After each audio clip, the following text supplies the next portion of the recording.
Salam pendidikan Indonesia. Ya Sobat Visionary Studio, bersama saya Asaka Febri. Kali ini kita akan berada di modul animasi 2 dimensi. Nah, pada pokok bahasan kali ini kita akan membahas tentang tahap produksi.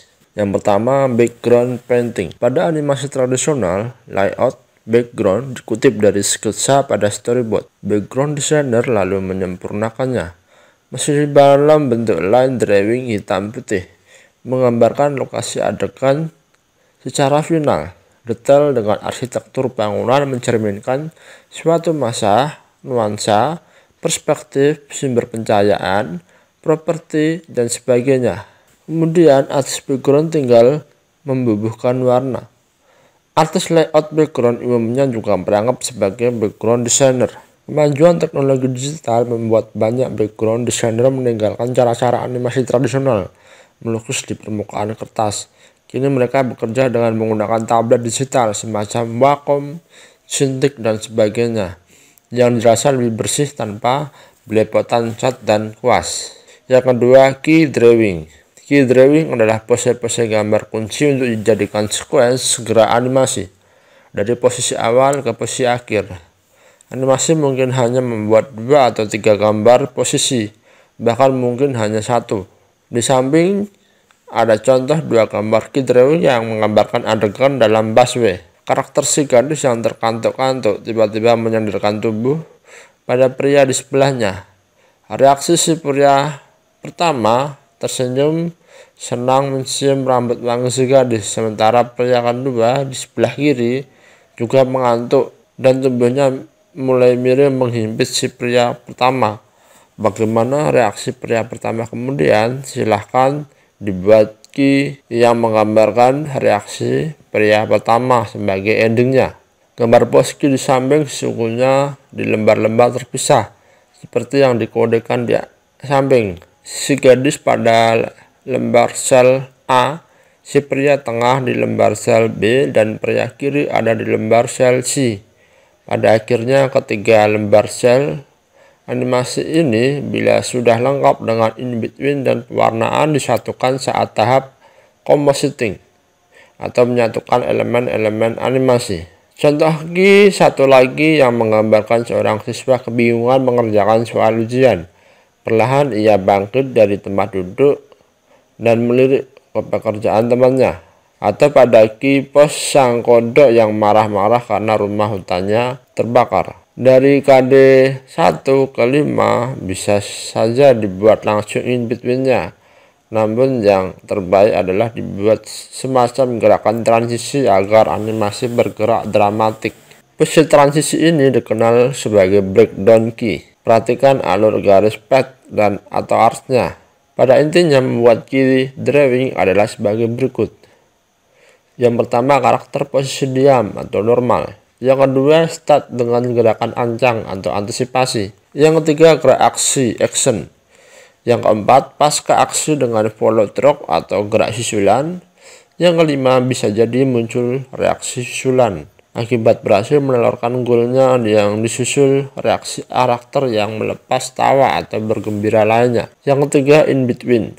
In between adalah pengerjaan yang membuat gambar sisipan sebagai suatu gambar perantara gerak dari suatu key pose atau key drawing ke gambar-gambar pose berikutnya.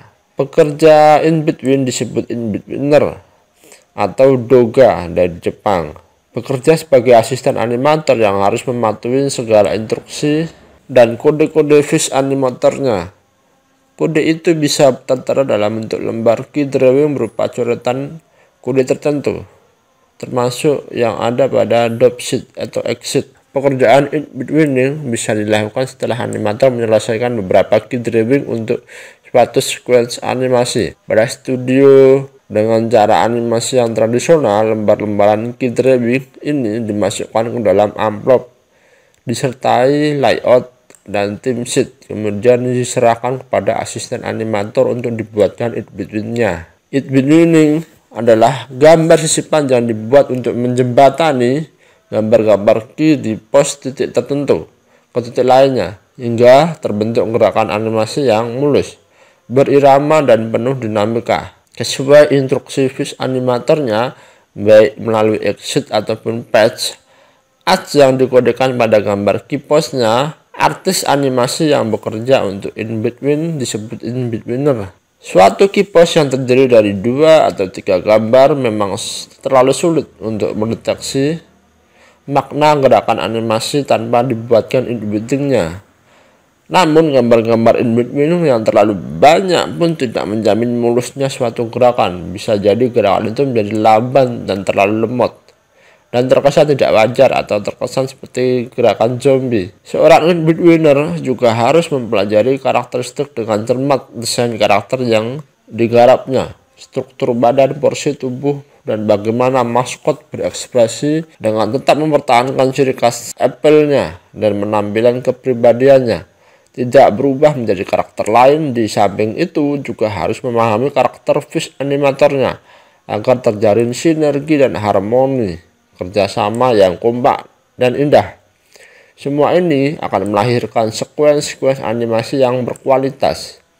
Itu sebabnya seorang in-betweener sebaiknya tidak melakukan interpretasi sendiri di luar konteksnya, agar terhindar dari simpang siur kedalaman karakteristiknya. Di masa lalu, in-betweener hanya memuat semacam sketsa gerak in-between. Bahkan sering terkesan gambar yang raw atau kasar.